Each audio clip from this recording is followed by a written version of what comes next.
Hello दोस्तों, मैं हूं अरविंद और आप सबका स्वागत है हमारे YouTube channel nursing study hub में।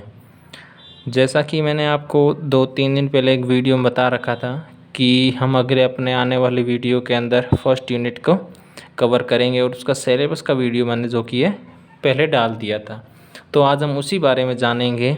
आगे बढ़ने से पहले प्लीज़ चैनल को सब्सक्राइब करें, लाइक करें और कमेंट करें ताकि आप हमारे साथ बने रहें और कोई भी वीडियो आपका मिस नहीं हो। जैसे आज का हमारा चैप्टर है कि nutrition history and its importance. तो इस चैप्टर के नाम का मतलब है कि न्यूट्रिशन की हिस्ट्री। हम फर्स्ट चैप्टर में अपने न्यूट्रिशन की हिस्ट्री क्या रही है और उसकी हमारे लाइफ में, हमारे बॉडी में इम्पोर्टेंस क्या है, उसी के बारे में पढ़ेंगे। जैसे कि फर्स्ट डेफिनेशन स्टार्ट करते हैं। Food is the basic need for sustaining life, so knowledge about type of food which we consume becomes very essential.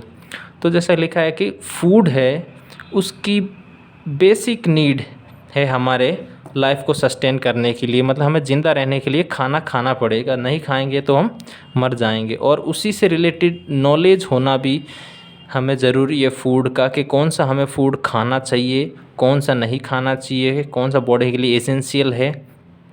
ठीक है, आगे बढ़ते हैं। Nutrition is the branch of science which deals with the study of various nutrients और components of food which we ingest, digest and body utilises them.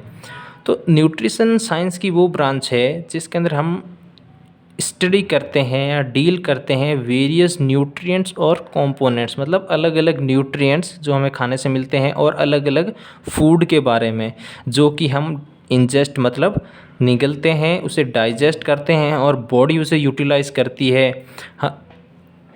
हमारे उसके जो भी यूटिलाइज़ करके उसके अंदर जो भी इम्पोर्टेंट न्यूट्रिएंट्स होते हैं, कंपोनेंट्स होते हैं, उसे वो डाइजेस्ट करके पूरे बॉडी में सर्कुलेट कर देती है, जिससे हमें एनर्जी मिलती है, बॉडी वर्क होती है, प्रॉपर फंक्शनिंग होती है वर्क बॉडी की।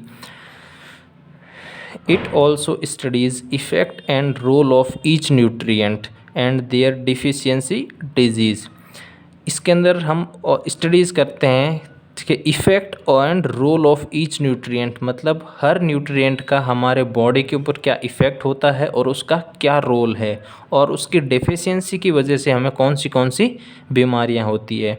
Now A days nutrition plays a major role in tackling health problem.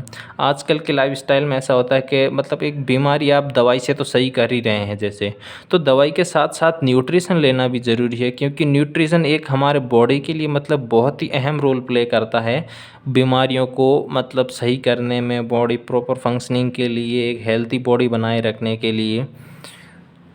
तो नेक्स्ट टॉपिक है स्टडी ऑफ न्यूट्रिएंट्स। ठीक है, study of nutrition has become very important with the present scenario because with changing lifestyle, various metabolic disorder like diabetes, cardiovascular disease, renal disorder, etc. Study आज का देखो, study of nutrition जैसे हम इसमें पढ़ ही रहे हैं न्यूट्रिशन के बारे में, तो उसकी स्टडी क्या होती है। देखो, स्टडी ऑफ न्यूट्रिशन मतलब आज का स्टडी ऑफ न्यूट्रिशन एक बहुत ही इम्पोर्टेंट है आजकल के प्रेजेंट सिनेरियो में, बिकॉज आजकल सबकी लाइफस्टाइल चेंज हो रही है। मेटाबॉलिक डिसऑर्डर्स होते हैं जैसे डायबिटीज़ हो गई, वैस्कुलर डिजीज़ हो गई मतलब सांस की, कार्डियोवैस्कुलर डिजीज़ और रीनल डिसऑर्डर किडनी से रिलेटेड एक्सेट्रा। ये डिजीज़ क्या करती है कि अफेक्ट करती है people of both development and developing Nations. जैसे कि आजकल हर किसी भी देश में हो तो जो डिजीज़ होगी तो वो वहाँ के अगर पीपल्स को अफेक्ट करेगी तो वहाँ का डेवलपमेंट नहीं होगा और जो डेवलपिंग नेशंस हैं उनका रेशियो गिर जाएगा। While under nutrients remains still a major concern for problem, we need to have strong applicable knowledge of nutritional science. जैसे कि nutrition remains still a major concern for problem. देखिए, nutrition आज भी मतलब बहुत जगह पे एक बहुत ही बड़ी प्रॉब्लम है, जैसे भूखमरी हो गई, और खाना तो खा लेते हैं पर उसमें प्रॉपर न्यूट्रिएंट्स नहीं ले पाते हैं। तो ऐसा है कि इसी वजह से एक न्यूट्रिशन का नॉलेज होना इंसान को बहुत ज़रूरी है।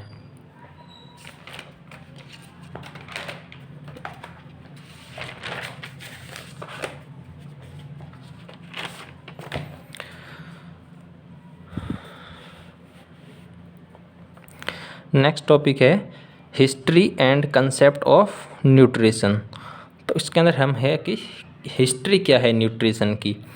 History date backs to time when early man learn to eat and then incidentally learn to cook food which coming of 19th century field of nutrition shown signs of development. Scientists took interest in this field and started study on various components of food like proteins, fat and carbohydrate. जैसे कि history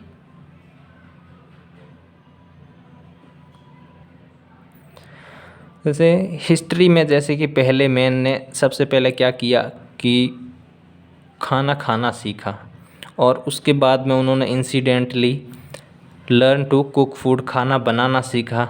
with coming of 19th century, जैसे 19th century आते आते field of nutrition show science of development. जैसे जैसे 19th century आई वैसे वैसे nutrition का डेवलपमेंट होता गया और scientist took interest in these field and scientist ने भी इस फील्ड में इंटरेस्ट लेना स्टार्ट कर दिया और अलग अलग स्टडी करना शुरू कर दिया वेरियस कंपोनेंट्स ऑफ फूड। जैसे कंपोनेंट जैसे कि प्रोटीन्स हो गए, फैट हो गए और कार्बोहाइड्रेट हो गए। इन 19th सेंचुरी में क्या हुआ and early 20th century, 19th century और अर्ली 20th सेंचुरी में ये माइक्रो न्यूट्रिएंट्स जैसे कि carbohydrate, fat, proteins work only regarded as energy. मतलब जो इन ये गलत है, एक मैक्रो यहाँ 19th सेंचुरी और अर्ली 20th सेंचुरी में क्या हुआ कि मैक्रो न्यूट्रिएंट्स जैसे कि कार्बोहाइड्रेट होते हैं, फैट्स होते हैं, प्रोटीन्स होते हैं, work only regard is as energy yielding food. इनको बेस्ट एनर्जी यील्डिंग फूड के अंदर डाला गया जो कि ये फूड सिर्फ एनर्जी प्रोवाइड करते हैं। और then study started on their metabolism, फिर इनके मेटाबॉलिज्म पे स्टडीज़ स्टार्टेड की गई और and contributions to energy requirement, और इनका हमारे बॉडी के अंदर मतलब क्या रोल है एनर्जी रिक्वायरमेंट को कंप्लीट करने में, इसके बारे में स्टडीज़ की गई। This lead to development of another specialised branch nutritional biochemistry. इसके वजह से क्या हुआ कि एक नई स्पेशलाइज्ड ब्रांच का डेवलपमेंट हुआ जो कि है nutritional biochemistry. Nutrition research in India began under Sir Robert McCarrion. The research was called Beriberi Inquiry and later Deficiency Disease Inquiry. जैसे कि न्यूट्रिशन रिसर्च इंडिया के अंदर सर रॉबर्ट मैककैरियन के अंडर में स्टार्टेड की थी और इस रिसर्च को बेरी के नाम से इंक्वायरी की गई और लेटर उसके बाद में डिफिशियंसी डिजीज़ की भी इंक्वायरी की गई। और फिर देख लीजिए है doctor WR Aykroyd study nutritive value of Indian foodstuffs, और उसके बाद में डॉक्टर WR एक्रोइड ने न्यूट्रिटिव वैल्यूज़ किया है इंडियन फूड की, उसके बारे में स्टडी कीज। फिर डिस्कवरी हुई विटामिन्स की अर्ली 20th सेंचुरी में, जिसके वजह से another phase of development in science, ये एक और डेवलपमेंट दिखाता है साइंस के अंदर ऑफ न्यूट्रिशन इन 1950। न्यूट्रिशन का मतलब एक अनदर डेवलपमेंट हुआ, जैसे विटामिन्स की स्टडी की गई तो उसके बारे में पता लगाया and all vitamins and essential amino acid were discovered. और 1950 में क्या हुआ, सारे विटामिन्स और इसेंशियल अमीनो एसिड्स होते हैं वो सारे डिस्कवर्ड कर दिए गए। अगला टॉपिक है हमारा nutrition play an important role in maintenance of good health. मतलब कि न्यूट्रिशन का क्या रोल है हमारे एक अच्छी हेल्थ मेंटेन करने में। तो फर्स्ट है ग्रोथ एंड डेवलपमेंट।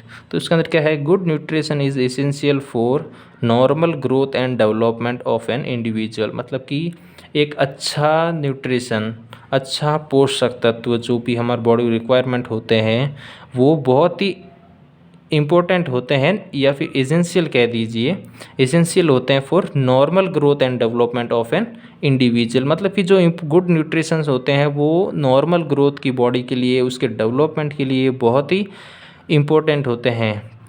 और malnutrition excess of deficiency of a particular nutrient put adverse impact on growth of a person. और माल न्यूट्रिशन मतलब कि न्यूट्रिशन की कमी होना, या फिर देखो दो तरह से भी हो सकती है माल न्यूट्रिशन। एक तो एक्सेस मतलब कि आप ज़्यादा अमाउंट में न्यूट्रिशन ले रहे हैं, उसकी वजह से माल न्यूट्रिशन हो रहा है, और उसकी कमी की वजह से भी हो रहा है। इसकी वजह से क्या होता है, कोई पर्टिकुलर न्यूट्रिएंट्स की किसी भी मतलब आप ज़्यादा ले लिया या फिर कम ले लिया, तो उससे क्या होता है कि उस शरीर के ऊपर एक गलत प्रभाव पड़ता है, और जिसकी वजह से ग्रोथ भी इम्पैक्ट होती है पर्सन की। और nutrition play a major role in various stages of life like during pregnancy. Nutrition is important for both mother and normal foetal development.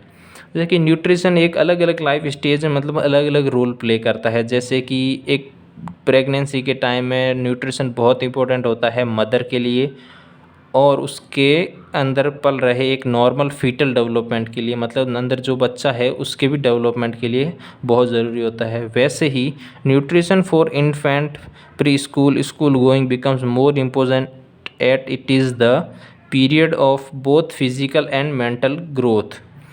और न्यूट्रिशन का मतलब एक इन्फेंट होता है, मतलब 1 से 1 साल तक का, फिर प्री स्कूल जो 5-6 साल तक के, फिर स्कूल वाले मतलब 14-15 साल 16 साल तक जो स्कूल जाते हैं बच्चे, उनके लिए भी मतलब न्यूट्रिशन का बहुत इंपॉर्टेंट रोल होता है। क्योंकि इसी टाइम क्या होता है कि बच्चे का फिजिकल और मेंटल ग्रोथ होती है, तो उसके अंदर न्यूट्रिशन की अगर कमी रह जाएगी तो प्रॉपर फिजिकल ग्रोथ नहीं हो पाएगी और ना ही मेंटल ग्रोथ हो पाएगी अच्छे से।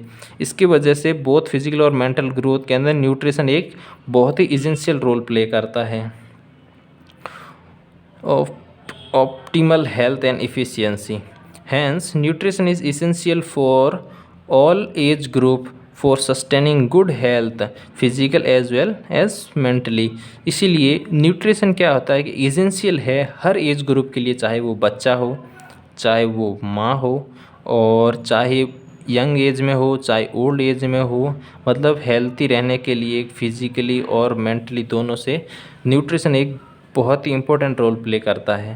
फिर इसी के अंदर है सेकंड टॉपिक ये स्पेसिफिक डिफिशियंसी डिजीज़। इसके अंदर क्या है कि मतलब एक पर्टिकुलर इम्प्रॉपर और इम्बैलेंस न्यूट्रिशन में कॉज सेवरल डिफिशियंसी डिजीज़। मतलब अगर आपने प्रॉपर न्यूट्रिशन नहीं लिया या फिर इम्बैलेंस न्यूट्रिशन लिया, मतलब कभी लिया कभी नहीं लिया, उसकी वजह से क्या होता है कि सेवरल डिफिशियंसी डिजीज़ हो सकती है। ठीक है, बहुत ही जैसे होते हैं कि न्यूट्रिशन की वजह से, विटामिन की वजह से कोई कमी हो जाती है तो उसके अंदर बहुत सी बीमारियां हो जाती है। कभी कार्बोहाइड्रेट से भी हो जाती है, फैट से भी हो जाती है। सब चीज़ बॉडी के अंदर बहुत ही इम्पोर्टेंट है। Some of the common and widespread deficiency disorder in India are protein energy mall nutrition.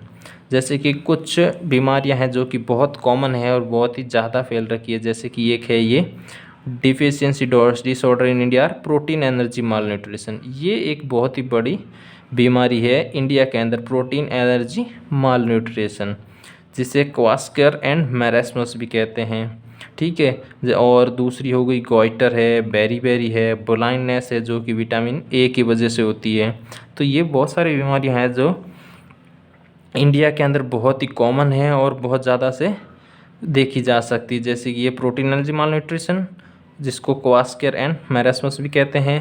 फिर आ गया गॉइटर, बेरी ब्लाइंडनेस, जो कि विटामिन ए की कमी की वजह से होती है।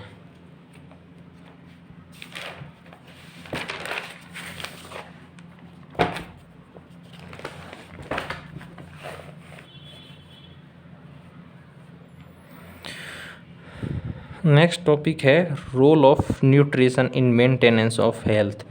न्यूट्रिशन क्या क्या रोल है हमारी हेल्थ को मेंटेन करने में। As already health is defined as, जैसे ऑलरेडी हमने डेफिनेशन पढ़ा था कि health is defined as complete state of physical and mental health, not merely absence of disease और इन्फर्मिटी। देखिए हेल्थ की डेफिनेशन ये है कि जैसे हेल्थ क्या होता है कि कंप्लीट स्टेट होती है, मतलब एक परिपूर्ण होना चाहिए आदमी को, फिजिकली और मेंटली फिट हो, उसके अंदर कोई भी ना बीमारी हो और ना ही इन्फर्मिटी, मतलब कोई दिक्कत हो उसके शरीर में। स्पेसिफिक डिफिशियंसी डिजीज़, फिर ये आ गया इसी के अंदर एक टॉपिक है specific deficiency disease, deficiency rickets etcetera. So balance amount of nutrition is very important tackling this deficiency disease. Specific deficiency disease मतलब एक कोई स्पेसिफिक विटामिन की वजह से देख लो, या फिर प्रोटीन की वजह से देख लो, कार्बोहाइड्रेट की वजह से देख लो, इनकी वजह से मतलब एक स्पेसिफिक जो डिजीज़ होती है, मतलब हर अपने एक न्यूट्रिशन की कमी की वजह से कोई ना कोई बीमारी होती है। तो इससे क्या होता है, इसको टैकल करने के लिए बैलेंस अमाउंट ऑफ न्यूट्रिशन बहुत इंपॉर्टेंट है। ठीक है।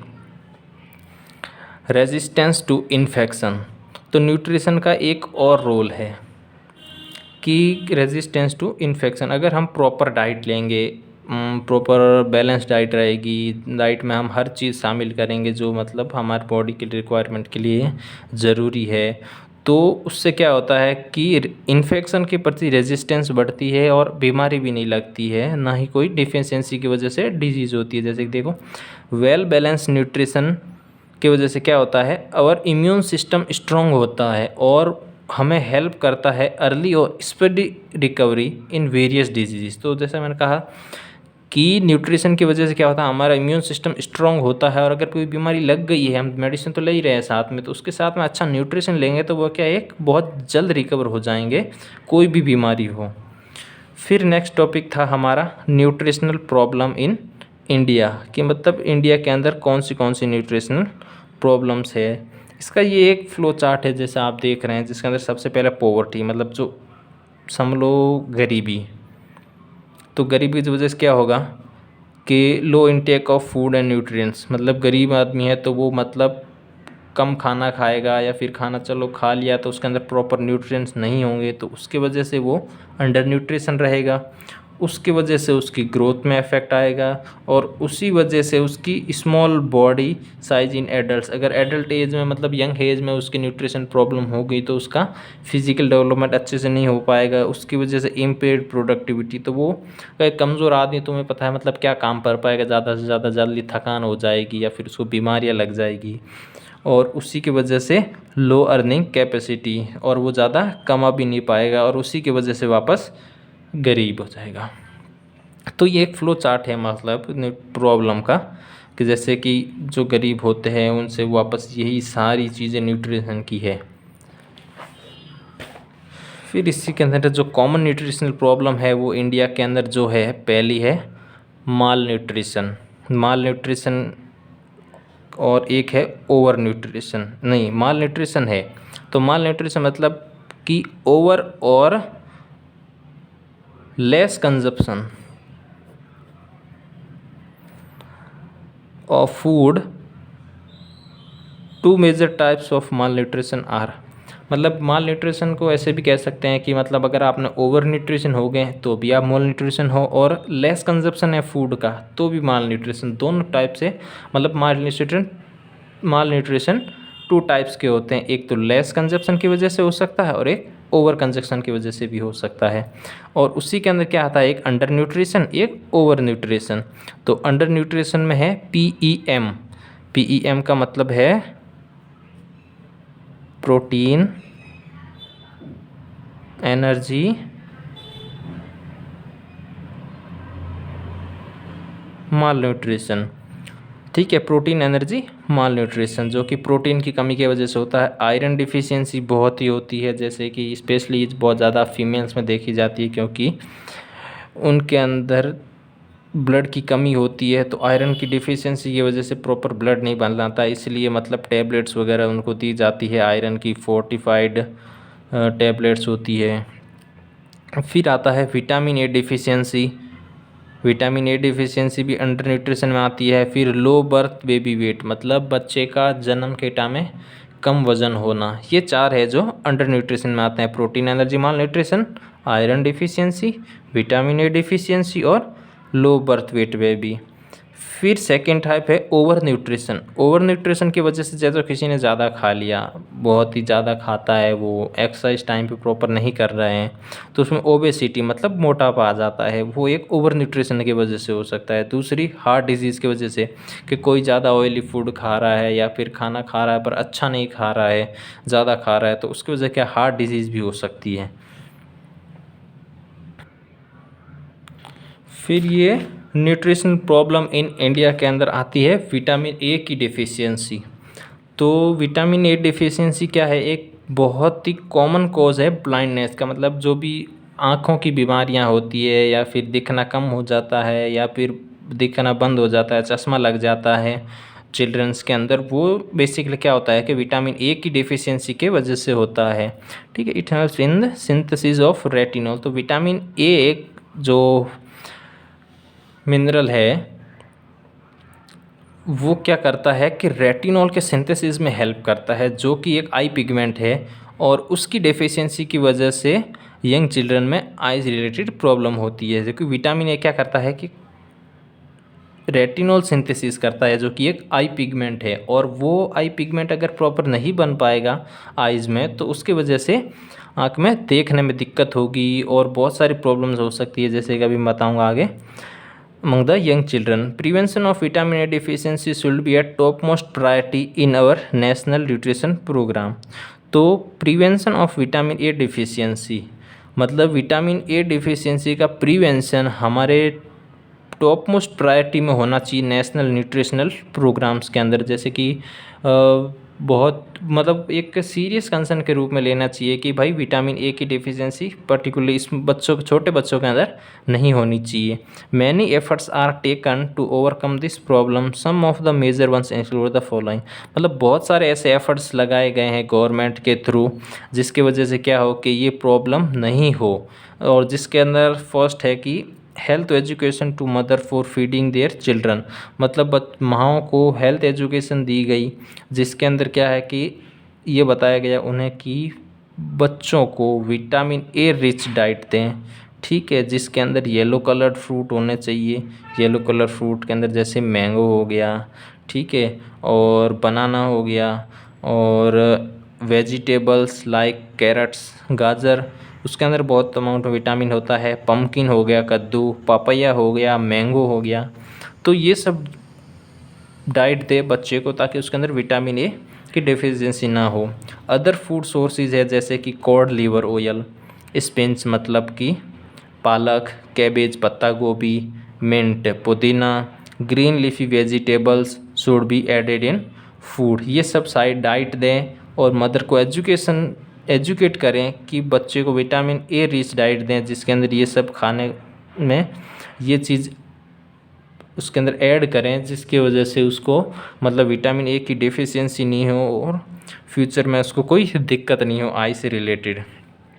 ए more effective approach is administration of A massive dose of vitamin A that is 2 lakh IU every 6 month. एक मतलब जिसके अंदर अगर विटामिन ए की डिफिशियंसी बहुत ज़्यादा ही हो तो एक ये एडमिनिस्ट्रेशन चलाया गया, एक मैसिव डोज दिया जाता है विटामिन ए का इंजेक्शन के थ्रू।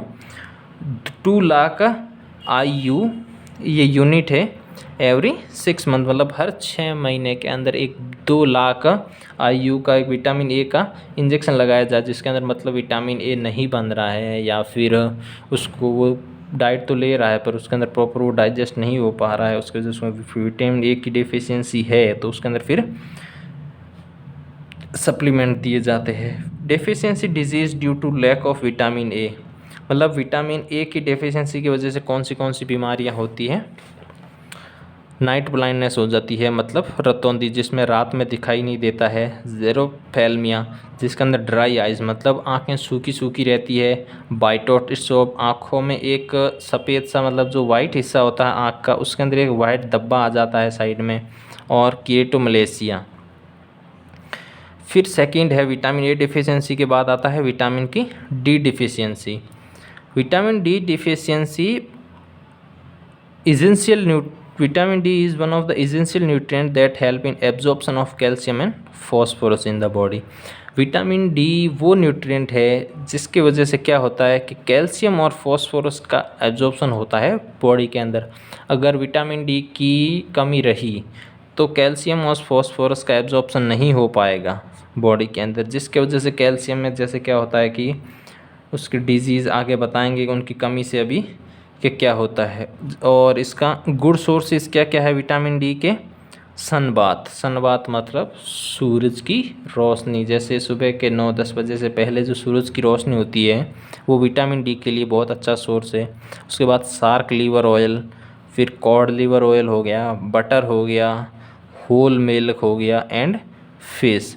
और डेली रिक्वायरमेंट मतलब विटामिन डी की कितनी होती है? चिल्ड्रन के अंदर होती है 10 म्यूकोग्राम, ठीक है, और एडल्ट्स में होती है 25 म्यूकोग्राम। और प्रेगनेंसी और लैक्टेशन मदर, लैक्टेशन मतलब जो बच्चे को दूध पिलाती है माँ, उनके अंदर 10 माइक्रोग्राम। मतलब ये तीनों होती है चिल्ड्रन के अंदर 10, एडल्ट्स के अंदर 25, प्रेगनेंसी एंड लैक्टेशन के अंदर 10 म्यूजी। ये डेली रिक्वायरमेंट होती है कि मतलब डेली बेसिस पे इतना तो आपको विटामिन डी शरीर में लेना ही लेना है। फिर इसकी डिफिशियंसी डिजीज़ आ जाती है। डिफिशियंसी डिजीज़ के अंदर है रिकेट्स। रिकेट्स बेसिकली सबसे कॉमन प्रॉब्लम है जो विटामिन डी की वजह से होती है चिल्ड्रन के अंदर। और osteomalacia in adults are the common problem, ठीक है। ये दो कॉमन प्रॉब्लम होती है एडल्ट्स के अंदर और चिल्ड्रन के अंदर विटामिन डी की डिफिशियंसी की वजह से। Rickets in children deficit सर्वल other problem, जैसे कि रिकेट्स हो गई एक बीमारी किसी को अगर विटामिन डी की डेफिशिएंसी की वजह से, तो उसके वजह से क्या होता है कि और भी साथ में बीमारियां हो जाती है, जैसे कि लेट टीथ इरप्शन मतलब छोटे बच्चों में देरी से दांत का आना, इंक्रीज सस्पेक्टिबिलिटी टू इन्फेक्शन मतलब इन्फेक्शन से वो मतलब खुद को ज़्यादा रोक नहीं पाएगी, मतलब उसका इम्यून सिस्टम थोड़ा सा वीक रहता है जिसकी वजह से उसको थोड़ी बीमारियां जल्दी लग जाइए। Infection and classical sign are enlargement epiphysis at the lower end, मतलब एफिफाइसिस इनलार्जमेंट हो जाता है एफिफाइसिस का मतलब लोअर एंड पे। और एडल्ट्स में क्या होता है कि क्लिनिकल मैनिफेस्टेशन आर मतलब उसके अंदर एडल्ट्स के अंदर क्या प्रॉब्लम होती है विटामिन डी की डेफिशिएंसी की वजह से? स्केलेटल पेल मतलब उसका शरीर पूरा दर्द करेगा, उसके मतलब हड्डियों में दर्द होगा। बोन और मस्कुलर टेंडरनेस मतलब हड्डी में जकड़न सी रहेगी और मसल्स भी खींची खींची सी रहेगी, मतलब प्रॉपर मसल्स उसकी वर्क नहीं करेगी, उसको दिक्कत आएगी कॉन्ट्रैक्शन करने में वगैरह। फिर आ जाते हैं vitamin B complex deficiency. Vitamin B complex deficiency के अंदर क्या होता है कि विटामिन की B1, B2, B3, B5, B9 बहुत सारे विटामिन बी होते हैं, इसलिए इसको विटामिन बी कॉम्प्लेक्स डिफिशियंसी कहा गया है। इसके अंदर बहुत सारे विटामिन बी आते हैं अलग अलग टाइप्स के, तो उससे देखते हैं कौन सी बीमारियां होती हैं। फर्स्ट विटामिन B1, तो विटामिन B1 का क्लिनिकल नाम थायमीन है, जो कि एसेंशियल होता है utilisation of carbohydrate in the body. B1 मतलब थायमीन, जो कि एसेंशियल होता है हमारे बॉडी के अंदर, जो कार्बोहाइड्रेट यूटिलाइजेशन मतलब कार्बोहाइड्रेट का यूटिलाइजेशन करने में विटामिन B1 बहुत ही इंपॉर्टेंट है। इसकी डिफिशियंसी की वजह से क्या होता है कि न्यूरोलॉजिकल एंड मेंटल डिस्टर्बेंसेस मतलब इसकी अगर कमी होगी तो उसको थोड़ा न्यूरोलॉजिकल मतलब दिमाग की बीमारी हो सकती है, मेंटली डिस्टर्ब हो सकता है वो इंसान। और इसके गुड सोर्सेज क्या क्या है? गुड सोर्सेज है विटामिन B1 के वीट गेहूँ, राइस चावल हो गए, बादाम हो गई एंड ग्राउंडनट मूंगफली, काउ मिल्स गाय का दूध, मटन हो गया, लीवर हो गया, लीवर, सीप, एग एक्सेट्रा, ये सब विटामिन B1 के अच्छे सोर्सेज है, जिसकी वजह से मतलब विटामिन बी मिलता है हमें। इसका ट्रीटमेंट, अगर मतलब किसी में विटामिन B1 की मतलब ज़्यादा ही कमी हो तो उसके अंदर इंजेक्शन दिया जाता है थायमीन का 50 mg 50 mg IM इंट्रामस्कुलर पर 3 डेज, हर 3 दिन में उसको 50 mg का इंजेक्शन लगता है एडल्ट्स में, और 20 mg थायमीन का इंजेक्शन लगता है IM इन इन्फेंट्स मतलब छोटे बच्चों में। फिर आ जाते हैं विटामिन B2, तो विटामिन B2 को राइबोफ्लेविन कहते हैं, जो कि प्रोटीन के साथ कंबाइन होकर के बहुत ही इम्पोर्टेंट एंजाइम्स बना जाता है, जो कि oxidation process inside the cell. मतलब राइबोफ्लेविन क्या करता है कि प्रोटीन के साथ कंबाइन कर लेता है बॉडी के अंदर और फिर बहुत सारे इम्पोर्टेंट एंजाइम्स बनाते हैं जो कि ऑक्सीडेशन प्रोसेस करते हैं हमारे सेल के अंदर, जिसे it helps in growth of animals and plants. ये मतलब ग्रोथ में हेल्प करता है प्लांट्स और एनिमल्स, क्योंकि सेल के अंदर ऑक्सीडेशन रिएक्शन होगी तो सेल की ग्रोथ होगी, तो सेल की ग्रोथ होगी तो ऑब्वियसली है आदमी ग्रोथ होगी उसकी बॉडी की। और इसकी डेली रिकमेंडेशन है 0.7 mg फॉर इन्फेंट, मतलब एक इन्फेंट को 0.7 mg तो मतलब रोज़ का विटामिन B2 लेना है अपनी डाइट में। फिर आ जाता है 1.7 mg है एडोलसेंट के लिए। और राइबोफ्लेविन रिच फूड्स है, ग्रीन लीफी वेजिटेबल हो गई, हरे पत्तेदार सब्जियां, दूध हो गया, मीट हो गया, अंडे हो गए। और राइबोफ्लेविन की डेफिशिएंसी की डिजीज़ कौन सी है?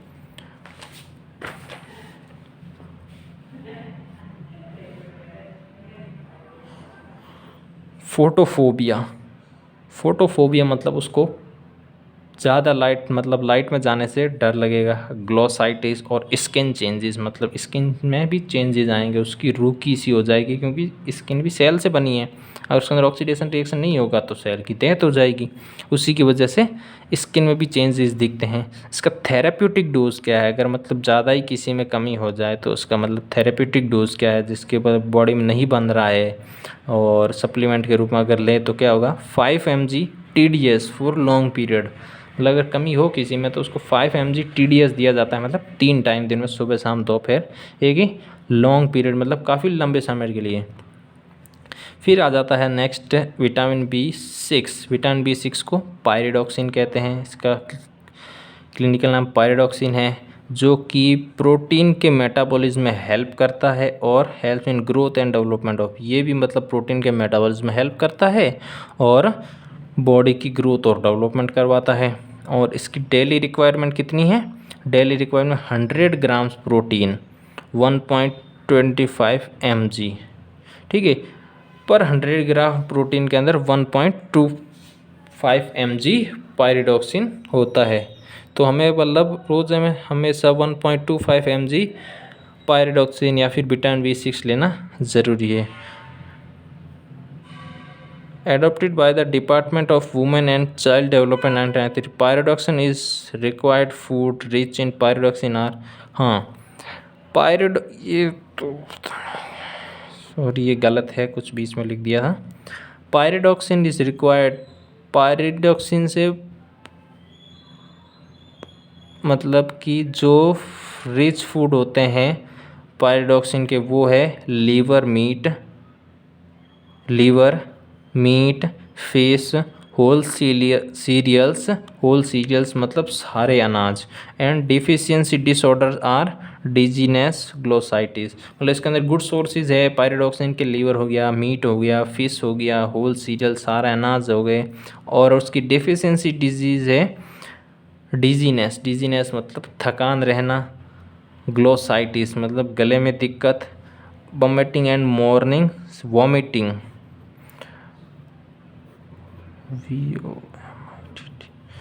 इसकी वजह से वॉमिटिंग और मॉर्निंग सिकनेस मतलब उल्टियाँ होती है इसकी कमी की वजह से, और मॉर्निंग सिकनेस मतलब सुबह उठते हैं तो थकान महसूस होती है। फिर आ जाता है नियासिन विटामिन B3, जो कि हेल्प करता है कार्बोहाइड्रेट, फैट और प्रोटीन के मेटाबॉलिज्म में। ये क्या करता है कि कार्बोहाइड्रेट, प्रोटीन और फैट का मेटाबॉलिज्म कराता है बॉडी में। और इसके गुड सोर्सेज है लीवर हो गया, ग्राउंडनट्स हो गए, पल्सीज हो गई, दालें हो गई, मीट हो गया, फिश हो गई, मछली। और इसका डेली रिक्वायरमेंट है 6.6 mg पर 1000 किलो कैलोरीज, मतलब 6.6 माइक्रोग्राम देना है पर 1000 किलो कैलोरीज पे। और इसकी डिफिशियंसी डिजीज़ क्या है? Pellagra, characterised by dermatitis, underweight.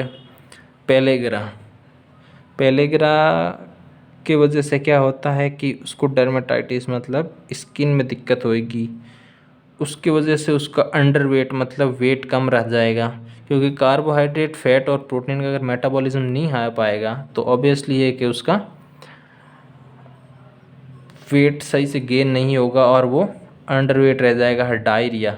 Diarrhoea भी होगा उसको इसके वजह से।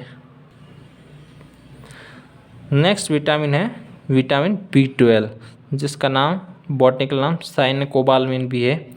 Vitamin B12 is synthesised in terminal ileum, मतलब विटामिन B12 कहाँ सिंथेसाइज होता है? जो टर्मिनल इलियम, जो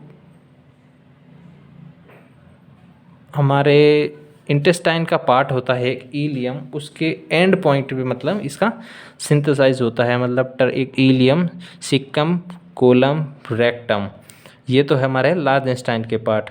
और स्मॉल इंटेस्टाइन के ड्यूडेनम, जेजेनम, इलियम, मतलब स्मॉल इंटेस्टाइन का जो लास्ट पार्ट होता है इलियम, उसके भी टर्मिनल जो एंड होता है उस पर B12 का सिंथेसिस होता है। ये हेल्प करता है सिंथेसिस ऑफ इंट्रेंसिक फैक्टर, ये एक इंट्रेंसिक फैक्टर को सिंथेसाइज करने में हेल्प करता है।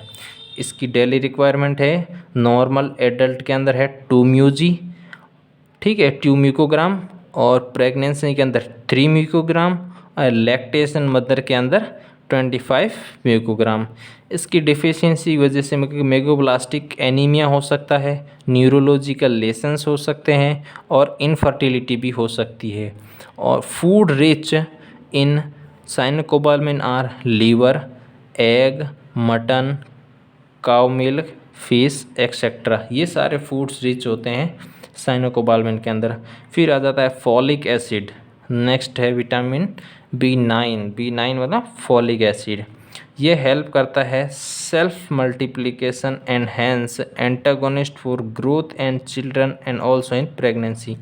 ये क्या करता है कि ग्रोथ और डेवलपमेंट के अंदर हेल्प करता है, चिल्ड्रन के अंदर और प्रेगनेंसी में भी, ठीक है। इसकी डेली रिक्वायरमेंट होती है 200 म्यूकोग्राम। इसके गुड सोर्सेज है फॉलिक एसिड के मिल्क हो गया, एग हो गए, मटन हो गया, लीवर हो गया, फिश हो गया, ग्राउंडनट हो गया, पीज हो गया, सोयाबीन एक्सेट्रा।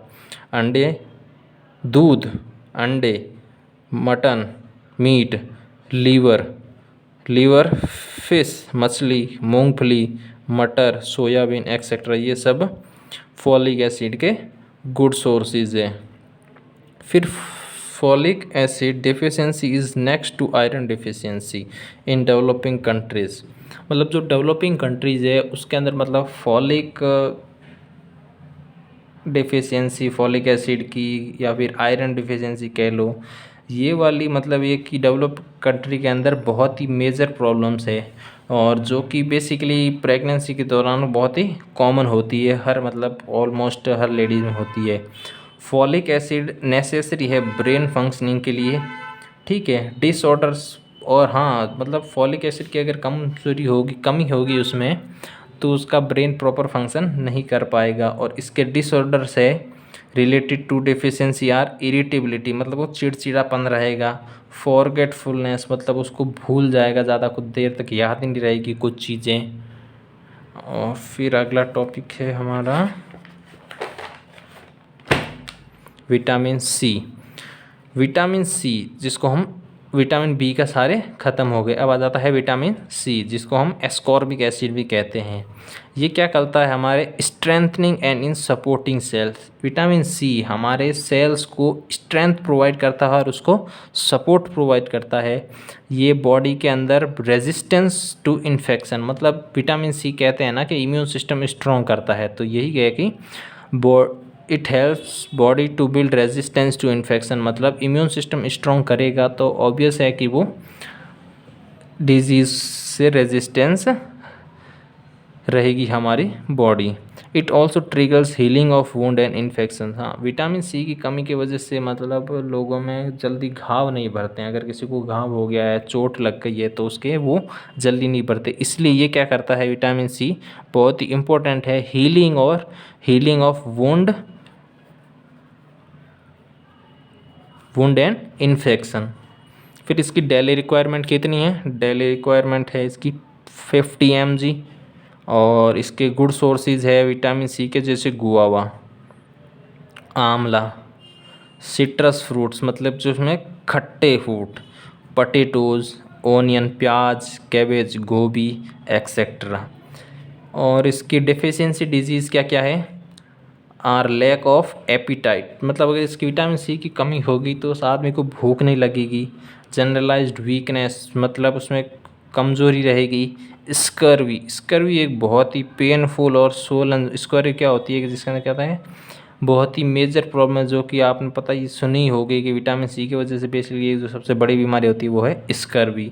दूसरी है पेनफुल एंड स्वोलन जॉइंट्स, मतलब जॉइंट्स होते हैं ना, हाथ के हो गए या पाँव के हो गए, अंगुलियों के हो गए, तो वो क्या है, तो थोड़े से सूजे हुए होंगे और उनके अंदर पेन होगा और मसूड़ों के अंदर खून भी आएगा। तो गाइस आज के लिए इतना ही, बाकी हम कल मिलेंगे बाकी जो कि अगले टॉपिक के साथ। तब तक के लिए हमारे साथ बने रहने के लिए चैनल को सब्सक्राइब, लाइक और कमेंट करें। और कोई भी आपको मतलब इस लेक्चर से रिलेटेड डाउट हो तो हमें कमेंट्स में ज़रूर बताएं। Okay, thank you.